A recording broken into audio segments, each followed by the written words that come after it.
if I know that my offer is going to take them below what they purchased for, I have a 90% fail rate. Homeowners just cannot taking a loss. Let's first start with making offers, right? So when I'm making an offer to a residential seller, I always approach them, Henry, I try to create like this airtight, logical presentation, right? So I literally will I'll walk through the house with a person, I'm building rapport, right? I'm dissecting all the different things the house needs. Then I sit them at a table or a couch and I'm like, okay, let's break this down. Let's first talk about what this house is worth if it was completely renovated, the ARV, right? And I actually get them to agree on a number, some type of ballpark. We're going to come to some type of agreement on a ballpark number, and I'm going to show them comps. I'm going to literally pull up comps. I'm already pre-programmed in my notes. I'm going to pull up the links. Your house has got to look like this. I'm showing them the pictures. You probably know this address. It's right around you know what I'm saying? So I'm trying to disarm them, if you will. So then I even show them, I say, okay, now we come to a value. I say, now we use a 70% rule, right? In real estate investing.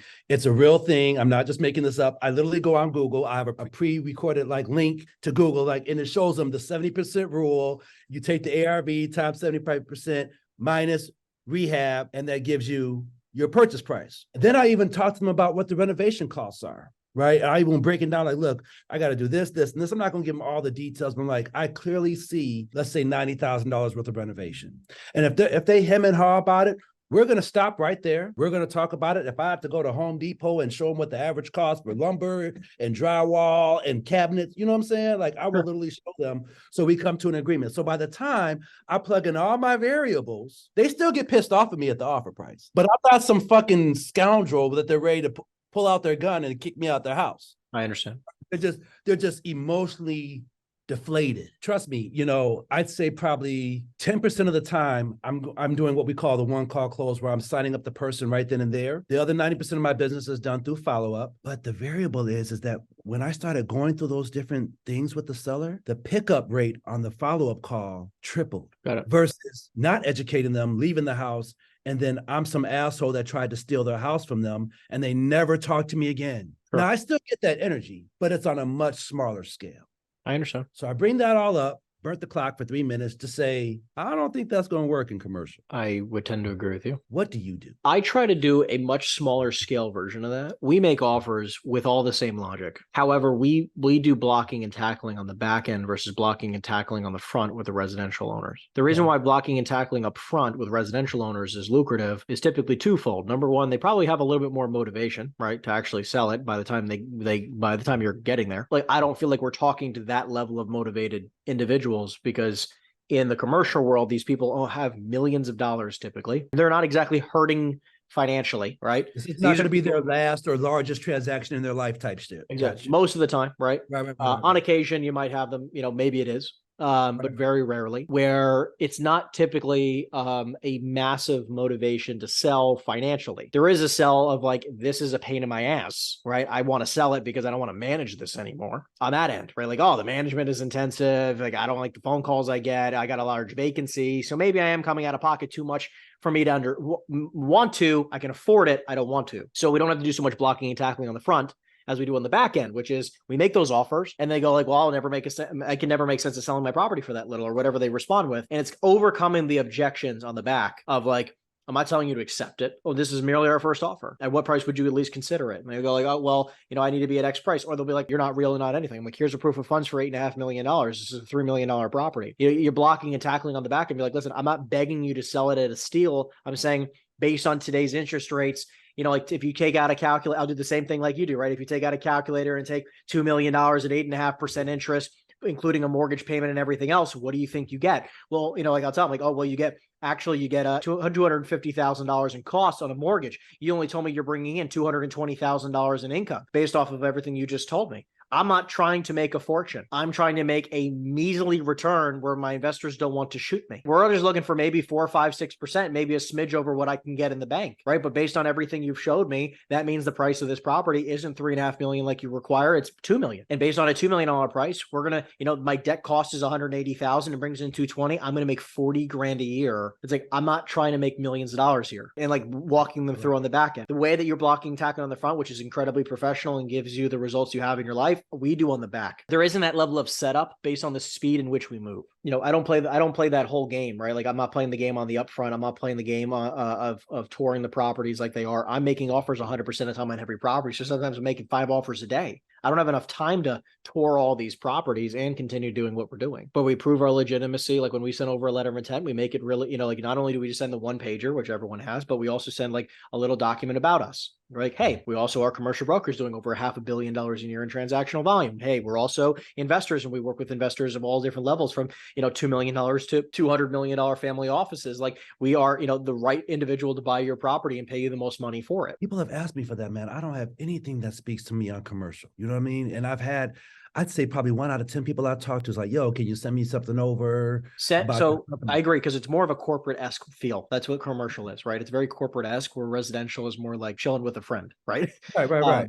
They're not as savvy in the residential world. Right. They are much Period. more savvy in the commercial world, right? And also know that like they get infinitely more phone calls in the commercial world than they do in residential. So how do I combat that? I'm supposed to make some shit up right now? Just fake it till I make it? What? I don't want to just say, yeah, sure, but yes, yes, of course. Like my philosophy is lend your investors' testimonials to your own. So like if you have investor clients who've done incredibly, hey, like I work with people like this. These are my partners. That's what I don't call them clients. I call them partners. Some of them are now because we've done deals with them together, but even when they weren't, I would call them partners. So they go like, oh, well, is this going to be something that you're just going to flip the contract or anything? Like, no, listen, it's either going to be me or one of my partners who buys it. And if one of my partners buys it, he's going to pay me a commission. I'm also going to roll in $500,000 of my own money. I literally had the same exact conversation today. They're like, your LOI says that it says Henry Eisenstein or an LLC assigned. I'm like, what are you going to flip the contract? I'm like, listen, no, but I don't know if I'm going to be the one who's taking lead or one of my investment partners who has a 1031 who wants to be more in charge. Would you be willing to share with me that insert that you share people just so I can copy the format, the LOI and the informational page about your business? Well, I definitely have the LOI here. You go to ChatGPT. I'm not even kidding you. This is what we did to start out the kind of a letterhead. We literally go on ChatGPT and say, hey,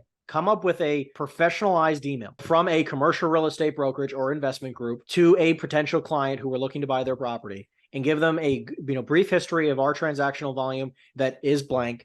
Based off of X, Y, and like, listen, like how many, think about it. You've done what? How many transactions at this point in your career, dude? Almost 700, bro. Dude, like you're not a schmuck. You don't want to say like all this is commercial. You don't have to specify. You've still done 700 fucking transactions. No small feat, right? Like I'm sure you have a volume number, right? Like that totals into how much? Hundreds of millions of dollars. Spreadsheet. I don't have it off the top of my head. I have it in a spreadsheet. But I'm saying hundreds of millions of dollars in transactions. Hundreds of millions of dollars in real estate. Yeah. So it's like, listen, like you have the clout, you have the experience.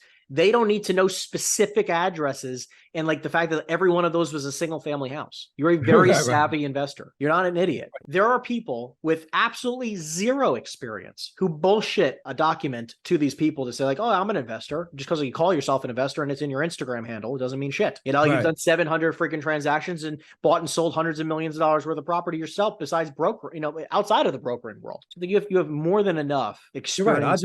I just put my stuff on the resume and I just make it sound like it's commercial. That's why I just use the word units or transactions and volume. They don't fucking know the difference. Right. 100%. A few $100 million was resi and a few $100 million was commercial. It was all investment product. Different stuff I was a part of. So you're doing pretty much a similar approach. You're just doing blocking and tackling on the back end. Do you find when you're making offers that you have to spit out comps and stuff like that a lot of times, or no? You can just really just tell them what the numbers are and really like, look, this is the number I'm starting at. I know what number you wanted. I can't get there, but what number can we meet at in the middle type shit? And just kind of keep navigating that water. Yeah. And also I try to say to them, like, listen, I see where you're at. And if you wanted me to pay you, you want 30 million, I'm at 18. I'll pay you 30 million. But you're going to be on my terms. If you're stuck on your price and you can't make sense of mine at all, and you can't make sense of coming down at all, I want you to understand what terms would need to happen in order for me to make sense of 30 million. Do you mind if I share that with you? Like, okay, well, I would need you to finance $28 million at 3.5% interest only. I'll pay you 30 million and you're going to hold that for 10 years. And I'm also going to make it contingent upon the entire, building being occupied and rented at X rate. I'll pay you 30 million. But right now it's a 5 cap at 30 million and it's an 8.5 cap at 18. I can't pay 5 and pay 8.5% interest when putting $10 million or $15 million down. Even Blackstone isn't that stupid. Right. That makes perfect sense. I get that. Okay. It's knowing the intellect of the individual you're speaking to and speaking that language. Because with a residential homeowner, when you're negotiating a deal, they don't know this stuff. Like you're going to talk circles around them. Like you have to almost dumb it down for the residential world to do business. You have to walk, you have to actually literally educate them half the time of what I'm going to do, right? In the commercial world, they do what you do. This isn't news to them. Half of these people have had dozens of properties throughout their career. This is just one of them, or the last one they're trying to sell off. But the one thing I can tell them is like, listen, number one, we are going to close. If we get into contract officially after due diligence, I close 100% of the time. What is your biggest concern here? Besides the fact that you don't know if we're going to close it or not, because we've never not closed anytime we've gotten into contract. Perfect. Yeah. Take me behind the veil for a second, man. How big is your team? I have 4 teams that I have, because the way I structure it is sort of like the insurance broker world, is where I have teams in different states that I run, and I partner with people in different states. So as an example, like for you in Chicago, I think it's like 21 right now. We have 21 agents total across all the teams, but I also have like another like 40 or so in the EXP side. It's kind of different. So like what I do is this: I go to people like you and I go, listen, let's take the next step together. Let's build a massive team, a massive organization where like I will basically be a partner in your business. Everybody you bring in, I train them. Every lead that comes in, I'll make an offer on them with you. Like you don't even need to underwrite it anymore. I'll underwrite it. I'll take care of all that piece of it, so we know exactly where we need to be. And, you know, I'll take all the brunt work of training and coordination of all that kind of stuff, so we can basically speed up the process to get you to a place where you want to be, right? So I have 4 teams like that. I have 2 in Jersey, 1 in Florida, and I'm about to open up 1 in Cali. Similar to what I'm trying to do on the residential side. I'm trying to launch a team in Milwaukee and also a team in Indianapolis. 2 markets that I'm very familiar with, but I just don't want to drive 3 damn hours every damn day. So, you know, I'm in the same boat, dude. Right? But I just do statewide, right? Like I have, there's not a reason for me to like, okay, well, we can do business anywhere in the state. Doesn't mean I have to go to that area, right? Resi obviously is a little bit more hands-on, but commercial is a lot more virtual. Yeah, they almost expect you to make a sight unseen offer in commercial, where like in residential, they expect you to show up at their house. It's like, well, you didn't even, they're like pissed you didn't see it. And plus in commercial, be like, listen, I drove by. It's like a public property. Like it's a retail property. It's not like I did. What are you going to show me? I could walk into Staples. I could walk into, you know, the restaurant on, you know, whatever it is. So it's just, you know, they don't need to do a tour with you. Like that'll happen on the back end. Okay. So in the residential world, a lot of times, Henry, I have like, you know what a homeowner bought it for, and then you know what they're trying to sell it for, right? So let's say that their sell number is astronomical. Let's say I saw you bought this for 60,000 and you want to sell it now for 250,000. Like a lot of times when I'm designing my offers, if I know that my offer is going to take them below what they purchased for, I have a 90% fail rate. Like I agree. Homeowners just cannot taking a loss, right? It's bad enough they're not making a profit, but to sell it for less than what they bought it for is unheard of. They can't even calculate it. They can't process it. Commercial's the same. Commercial as well, or is it Commercial's different? The same. Is it? I have it all the time, man. We're like, listen, my sales guys will bring me a deal. They're like, hey, I got this deal. They're very open to selling. I'm like, okay, we'll go through the gamut. They're like, all right, it's bringing in the next amount of money, blah, blah, blah. I'm like, when did they buy it? And they look it up and it's like 2022. Do you think that we're going to get a deal better than what he bought it for in 2022? No. Okay, well, where's the value add if this guy already bought it at a price where we probably would have been very happy buying it for a year ago? There's no money. 99% plus of the time, we don't even deal with it. We won't deal with it. There's no motivation. There's zero. Don't waste your time. Unless they're like, we bought this property and it was a mistake, or we bought this property and it was out our jurisdiction and like, we're just not making sense of it. Or we bought this property where we thought we could do X and we can't, which I've heard sometimes, you know, like, oh, we bought this property thing we're going to develop and we can't, blah, blah, blah, whatever that is, right? Majority of the time, it's not going to, it's the same concept. Yeah. Okay. I'm thinking the same thing. Like that's a pass and I'll follow up with them in like 5 years or something. Yeah, 100%. Like that, you know? Yeah, but look, put them on a 3+ year drip campaign. Right. Okay. So I have this lady who has 2 different storage facilities.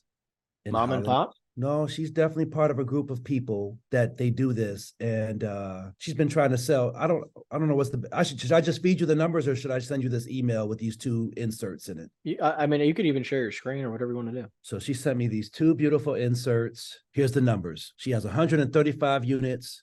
Okay. 57,300 total rentable square feet. And she has 57 units under construction, which is an additional 18,000 square feet. Okay. She shows me the mix and everything like that. This isn't as important. I think what's most important is the numbers. Gross monthly revenue on currently rented units is 17,765. Okay, got it. 17.8. Right? This place is 5 years old, and Got she it. even shows me the expenses. So these are projections, right?